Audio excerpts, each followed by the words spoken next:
Hey guys, you probably won't survive this one without muttering, "No way," at least twice. Because it starts with a 9-year-old who knows exactly where she belongs and a crew that refuses to believe it until the whole plane becomes her courtroom.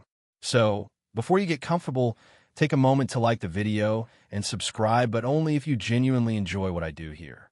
And hey, drop your location and local time in the comments. I want to see where you're watching from. It's 2:47 p.m. JFK International, Gate B7. The air in the cabin still smells faintly of jet fuel. That recycled tang every frequent flyer secretly thinks they've gotten used to, though scientists still argue whether it's just sensory adaptation or mild self-delusion.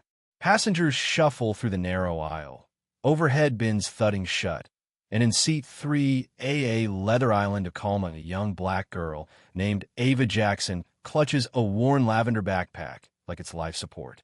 Feet barely brushing the carpet, back not quite touching the headrest. She's watching the window light dance when a shadow falls over her tray table. "Sweetheart," a flight attendant says, crouching with a smile so rehearsed it could win a Tony. "This seat isn't for you. Can I see your real boarding pass?" The real hits different. It's not a request.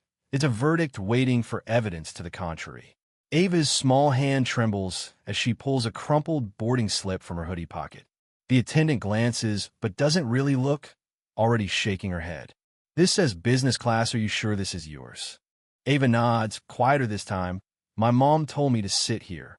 That should end it, but instead, nearby passengers start shifting, some watching with mild curiosity, others with that tight-lipped skepticism you get when someone's breaking an unwritten rule. A man in a charcoal blazer mutters to his seatmate, "Maybe she snuck up from coach." Another passenger angles a phone, recording without permission, but without shame, either digital anthropology in real time. The attendant's smile has now gone missing. "Let's not make this difficult, okay? We'll get you where you're supposed to be." Ava tightens her grip on a backpack. Somewhere behind row 4, someone whispers, "Is she even traveling with an adult?" The words land like gnats in humid air, tiny, annoying, hard to swat. A second attendant arrives, clipboard in hand, looking at Ava's pass like it's written in hieroglyphs. They murmur about protocol and unaccompanied minors, their tones clipped and clinical. Historians still argue whether the modern boarding process is about safety or theater, but here it's turning into a full-blown stage play, one with a growing live audience. Phones multiply like mushrooms after rain. Someone in row 5D goes live on Instagram. Young girl kicked from business class crying. The viewer count starts in the teens and ticks up. Ava's lip trembles, but her feet stay planted. "My mom said to sit here," she repeats, barely above the hiss of the air vents. The words are simple, but her presence is stubborn gravity. Every second she doesn't move, the plane's atmosphere gets heavier.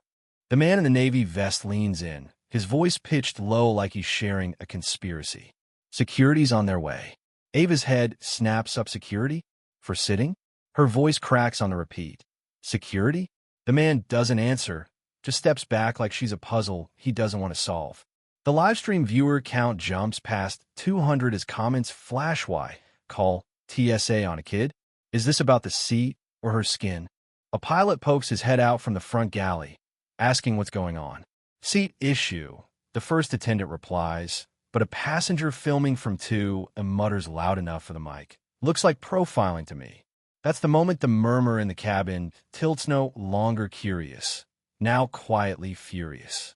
Ava's still gripping her boarding pass when a third crew member, clipboard woman, squats slightly to her level. "Sometimes kids mix up seat numbers," she says with a smile that doesn't reach her eyes. Ava shakes her head. "I'm not confused." The words are small but pointed, like a tack in a balloon. Then clipboard woman asks her name. Ava says it slowly, "Ava Yolanda Jackson," and for a split second, badge man freezes. His mouth opens, shuts, then he stands abruptly. "We'll get this clarified," he says, eyes darting away. But the pivot is already happening. Phones catch it. Passengers sense it. Ava reaches into her backpack, pulls out a laminated card, and holds it up. "Check again," she says. The card's plastic edge catches the cabin light, the name in block letters visible even before the camera zooms. Ava Y. Jackson. Minor companion of judicial authority. Federal clearance program. Someone 2 rows up whispers. Yolanda Jackson? The justice. Like a ripple in a pond, recognition spreads row. 4B leans forward. Row 5F lifts his phone. TikTok captions start screaming Supreme Court Justice's daughter. Viewer counts jump in 10,000 chunks. The taller TSA officer mutters into his mic, "We're checking," but his shoulders have already loosened like he knows what's coming. From the front galley, a tall woman in a black blazer with a silver pin starts walking back. Each step shrinks the crew's bravado. She doesn't raise her voice, doesn't rush, she just stops beside 3, places a hand on Ava's shoulder, and lets the silence work harder than words. The crew parts like elevator doors. Justice Yolanda Jackson's gaze sweeps the attendants. "I assume you've heard of me now," she says, voice so precise it could slice glass. No one answers.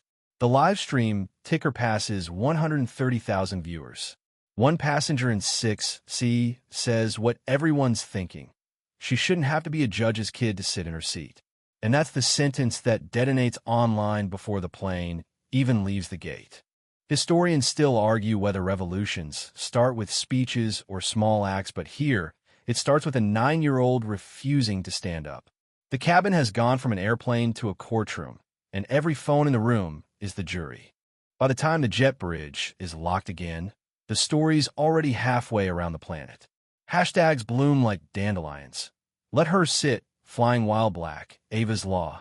Inside the cabin, the crew is frozen in the spotlight, every movement filmed, every whisper caught. Camille Monroe, the journalist in row 6, has her press badge on now. She doesn't need to speak.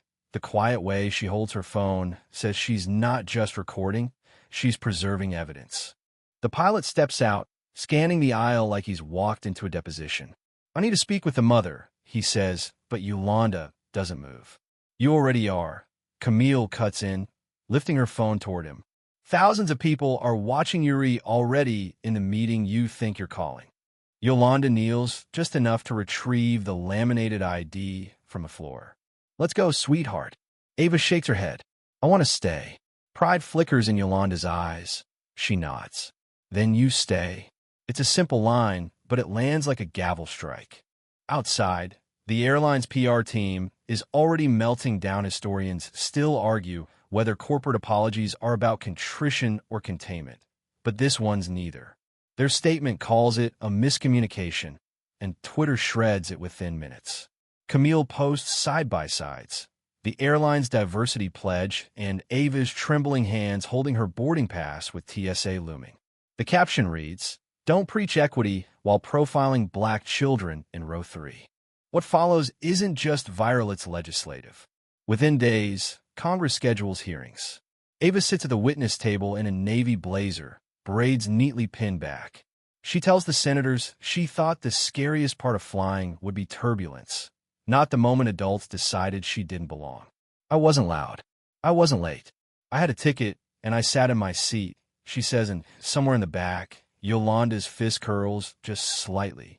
The hearing births Ava's law, banning discretionary reassignments of minors, mandating recordings of all removals, penalizing racial profiling in transit.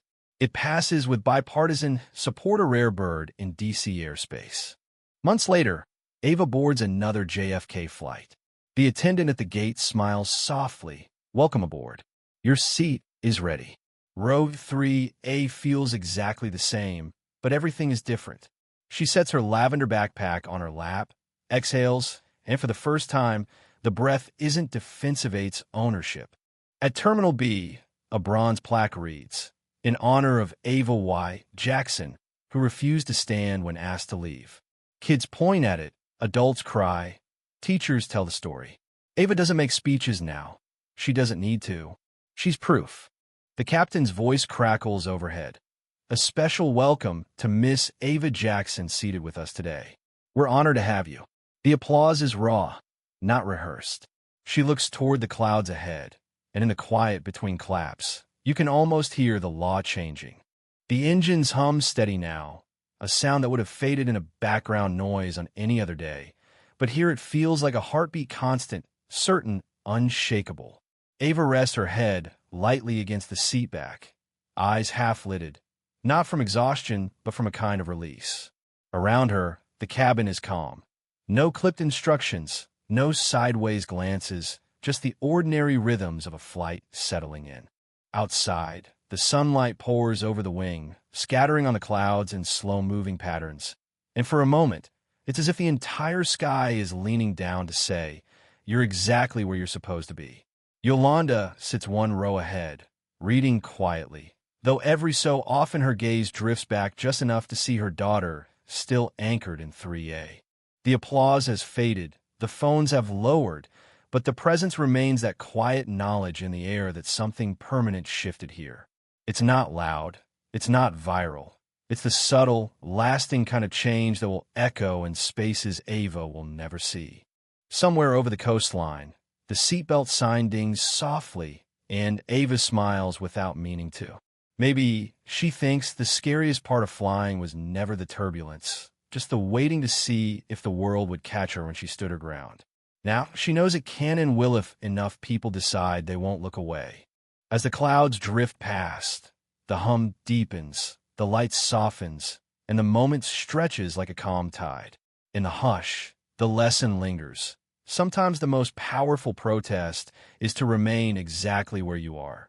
And in 3A, Ava Jackson does just that, quiet, steady, unshakable.